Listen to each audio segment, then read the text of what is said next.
दोस्तों, महाकुंभ में स्नान करने वालों में 70% लोग ऐसे हैं, 70% लोग ऐसे हैं जो गंभीर रूप से बीमार पड़ चुके हैं। दोस्तों, मेरे परिवार में एक घटना घटी है जिसका उदाहरण मैं इस वीडियो में आपको दूंगा, लेकिन जो रिपोर्ट निकल कर आई है वो बेहद चौंकाने वाला है। मतलब इसकी चर्चा हो रही थी कि प्रयागराज के महाकुंभ का जल दूषित है, बैक्टीरिया है, फंगस है उसमें, वो बात अब सतह पर दिखने लगी है। तो इसकी पूरी रिपोर्ट दोस्तों आपसे हम साझा करेंगे।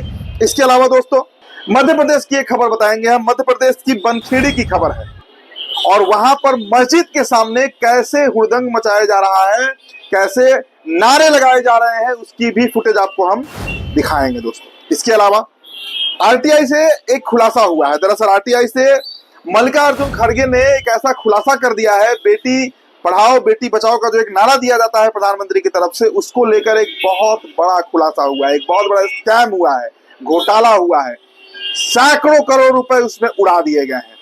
ये रिपोर्ट भी आपको हम बताएंगे दोस्तों। इसके अलावा इन दिनों अगर आप गौर कर रहे होंगे, कल से एक खबर बड़ी ट्रेंड कर रही है, शेयर मार्केट। हो सकता है आपका भी पैसा उसमें लगा हो। सभी लोग कुछ ना कुछ लगा कर रखते हैं, या तो खुद से ट्रेड करते हैं या एसआईपी के माध्यम से पैसे इन्वेस्ट करते हैं। सबका पैसा डूब रहा है, देश का पैसा डूब रहा है। और देखिए दोस्तों, इस पर भारतीय मीडिया इस बात को दबाने में लगी हुई है और पूरी विदेशी मीडिया जो है वो ये दिखाने में लगा है कि भारत की लंका लग गई है। मतलब भारत जो है वो बर्बादी के कगार पर जा रहा है। क्या कारण है और इसके पीछे कैसे सरकार इन्वॉल्व है, इस पर भी दोस्तों इस वीडियो में हम चर्चा करेंगे। चलिए आप सभी का स्वागत करते हैं द लाइव टीवी में। मेरा नाम उदित तारण है। द लाइव टीवी, सच सबसे आगे। दोस्तों, पहली खबर आप स्क्रीन पर देखिए। ये खबर जो छपी है कि 70 महाकुंभ से लौटने वाले 70% को बीमारी ने घेरा। दरअसल दोस्तों, जो बातें अब पहले की जा रही थी, देखिए दैनिक राजस्थान पत्रिका की खबर है और इसमें साफ ये बात कहा जा रहा है कि 70% लोग बीमार हैं जो कुंभ से लौटे हैं। दोस्तों, मैं अपने परिवार की एक कहानी बताता हूँ। मतलब मेरी वाइफ की जो एक रिलेटिव रही है, अब तो इस दुनिया में नहीं है, कुंभ से स्नान करके वो लौटी और फिर उनके बॉडी में इन्फेक्शन हुआ, मिजिल्स की तरह छोटे छोटे दाने निकले और आनन फानन में रात में उनकी तबीयत अचानक बिगड़ी और अस्पताल जाते जाते तक उनकी मृत्यु हो गई, उनका निधन हो गया। करीब 3 दिन पहले की ये घटना मैं बता रहा हूँ दोस्तों। तो ऐसे कई रिपोर्ट हैं जो अनरिपोर्टेड हैं, जो किसी के संज्ञान में नहीं आया, जो सरकार की नजर में नहीं है, जिसका कहीं कोई हिसाब किताब नहीं है। लेकिन जब ये मेरे परिवार में ये घटना घट सकती है दोस्तों, तो सोचिए कि और भी कैसे कई लोग होंगे जिनके घर ऐसी घटना घट रही होगी। तो पहले भगदड़ में मौत, ट्रेन में मौत, भीड़ में मौत और उसके बाद अब बीमारी से मौत।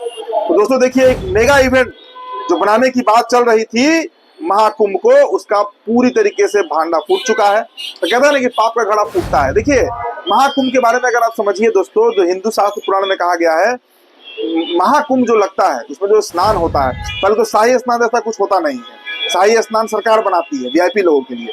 दरअसल जो स्नान होता है दोस्तों, वो फकीरों के लिए होता है, वो संतों के लिए होता है, वो नागा बाबाओं के लिए होता है, जो सांसारिक जीवन में नहीं है, जिन्होंने अपना घर त्याग दिया, सब कुछ त्याग दिया, उनके लिए वो कुंभ लगता है। दोस्तों, आप गूगल पर जाकर जरा सा आप कुंभ की तस्वीरें, पुरानी तस्वीरें खोज कर निकालिएगा, जो 18वीं शताब्दी की होगा, 19वीं शताब्दी की जो तस्वीरें होगी, आप देखिएगा छोटा सा मेला लगता था। मेला भी नहीं, छोटे छोटे जो तंबू लगते थे जहां पर नागा बाबा, फकीर, संत, महापुरुष जो होते थे, जो शंकराचार्य जैसे लोग होते थे, वो लोग पहुंचते थे, क्योंकि उनका शरीर उस पर ढला हुआ है।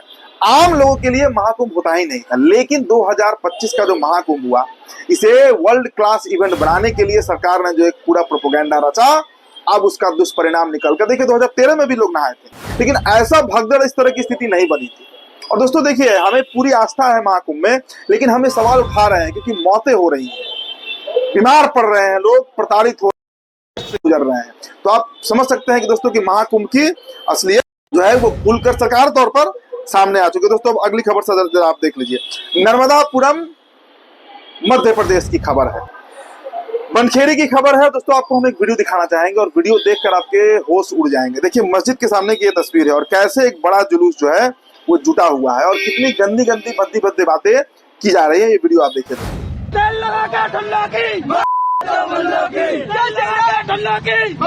मुल्लों की तेल लगा के ठल्ले की मुल्लों की जय श्री राम जय श्री राम जय श्री राम तो मध्य प्रदेश की ये तस्वीर आपने देखी, सरकार किसकी है बताने की जरूरत नहीं है। मतलब खुले तौर से आप मस्जिद के सामने खड़े होकर मुसलमानों को गाली दे रहे हैं, धर्म को गाली दे रहे हैं, पैगंबर को गाली दे रहे हैं, और उसके बाद आप सोचिएगा कि यहाँ पर गंगा जमुना की तहजीब रहे। ये संभव नहीं है, ये व्यवहारिक तरीके से संभव नहीं दिखता है। दोस्तों अगली खबर जरा देख लीजिए।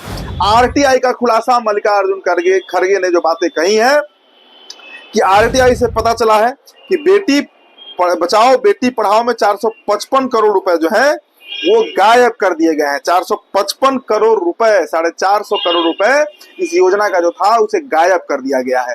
दरअसल मामला है कि एक बहुत बड़ा घोटाला हुआ है। जो फंड एलोकेट किया गया था उसमें हेराफेरी हुई है। अब इसमें कई लोग संलिप्त हो सकते हैं, लेकिन इस खुलासे के बाद दोस्तों सरकार में हड़कंप जरूर मचा हुआ है। दोस्तों आपको अब हम शेयर मार्केट की खबर दिखाते हैं। देखिए, आपको पता है कि कल से शेयर मार्केट जो है वो लगातार धड़ाम से गिर रहा है। और देखिए रियूटर्स, आप जानते होंगे दुनिया की एक बड़ी न्यूज एजेंसी है, और ये बाइस नहीं है, ये खबर वही दिखाती है जो होता है। शेयर मार्केट गिरा है ये सभी जानते हैं। अब देखिए दोस्तों, रियूटर्स का खुलासा है कि इंडियन स्टॉक्स 29 सालों में पहली बार $1 ट्रिलियन गिरा है। ट्रिलियन कहते हैं ना कि 5 ट्रिलियन इकोनॉमी की बात नरेंद्र मोदी कर रहे हैं। ट्रिलियन में कितने जीरो होते हैं? आप जरा गूगल करिए कि 1 ट्रिलियन में कितने जीरो होते हैं। 1 बिलियन 100 करोड़ का होता है दोस्तों। तो आप सोचिए कि कितना बड़ा पैसा जो है वो भारतीयों का, आम भारतीयों का, जिन्होंने मार्केट में लगाया था वो डूब गया होगा। लेकिन देखिए भारतीय मीडिया क्या कर रही है, भारतीय मीडिया इसे अब छुपाने में लगी है और इसे दबाना चाह रही है इस मामले को, क्योंकि ये मामला सच में बहुत बड़ा है। देखिए जिस तरीके से शेयर मार्केट क्रैश कर रहा है, आने वाले दिनों में जो संकेत मिल रहे हैं कि और भी बुरा स्थिति हो सकता है। दोस्तों अब अगली खबर देखिए आप जरा सा। जून 2024, अगर आपको याद होगा, राहुल गांधी ने कुछ नया नहीं किया, बस खतरा भांप लिया। देखिए जो पोस्ट रणदीप सिंह नब्बा ने लिखा है, पहले आपको हम पढ़ के बता दे रहे हैं दोस्तों। देखिए उन्होंने लिखा है कि जून 2024, याद है ना, 1:24 का काल, राहुल गांधी जी ने कुछ नया नहीं किया, बस खतरा भांप लिया था और एक बार फिर सच साबित हो गया। मोदी शाह के जुमले, अडानी का खेल, चीन की चाल, सब पर नजर थी। राहुल गांधी ने पवन खेड़ा को जिम्मेदारी दी, इस नेक्सस को उजागर करो। शेयर मार्केट को लेकर जिसका खबर मैं आपको बता रहा था दोस्तों, उसे जो राहुल गांधी का प्रेडिक्शन था, जो भविष्यवाणी थी, वो अब जमीन पर सच होते हुए दिख रही है। क्योंकि जिस तरीके से एक तरफा कार्रवाई हो रहा था, एक तरफा फायदा पहुंचा जा रहा था कुछ निजी कंपनियों को, बड़े बड़े बिजनेस टाइकून्स को, उसका परिणाम अब निकलकर सामने आ रहा है और आम भारतीय इसके सफर है। मतलब हमारा आपका पैसा डूब रहा है। अब अडानी और अंबानी को इससे कोई बहुत बड़ा नुकसान नहीं होना है दोस्तों। चलिए अब दोस्तों आपको हमें मतलब कह सकते हैं कि भाजपा के नेता है, पहले पत्रकार थे, तथाकथित पत्रकार थे, खूब गंद मचाया इन्होंने, जेल भी रह कर आए हैं 10 महीने, मनीष कश्यप, उनका एक वीडियो हम दिखाते हैं दोस्तों। फिर आप खुद तय करिए कि ये पागल हो चुके हैं या नॉर्मल औसत बुद्धि के व्यक्ति बचे हैं। आपको पत्रकार बोले, नेता बोले, क्या बोले? क्योंकि अभी भी आपका पेज जो है उस पर जर्नलिस्ट लिखा हुआ है और आप कर रहे हैं नेतागिरी। और मैंने सैकड़ों वीडियो में बोला है, जेल जाने से पहले भी, जेल से आने के बाद भी, कि मैं यूट्यूबर हूँ। यूट्यूबर तो हम भी हैं। हाँ, तो यूट्यूबर पत्रकार से अलग थोड़े है, डिजिटल मीडिया, न्यू मीडिया है, अलग है, अलग न्यू मीडिया है, देखिए अलग है, एकदम बिल्कुल अलग है। मैं यूट्यूबर हूँ। तो आपने देखा दोस्तों मनीष कश्यप की हरकत। मनीष कश्यप जो कह रहे हैं हास्यास्पद है, ना सिर्फ हास्यास्पद है बल्कि अब क्या ही कहा जाए। देखिए ये खबर मैंने अंतिम में इसलिए लिया क्योंकि मैं इनको तवज्जो नहीं देता हूं as a journalist, as a पत्रकार। इन्होंने कभी भी आज तक पत्रकारिता धर्म को नहीं निभाया और अब ये बीजेपी के नेता बन चुके हैं। तो कितने ही सही है आप कल्पना कर सकते हैं। फिलहाल दोस्तों इस रिपोर्ट में इतना ही, बहुत बहुत शुक्रिया। द लाइव टीवी, सच सबसे आगे।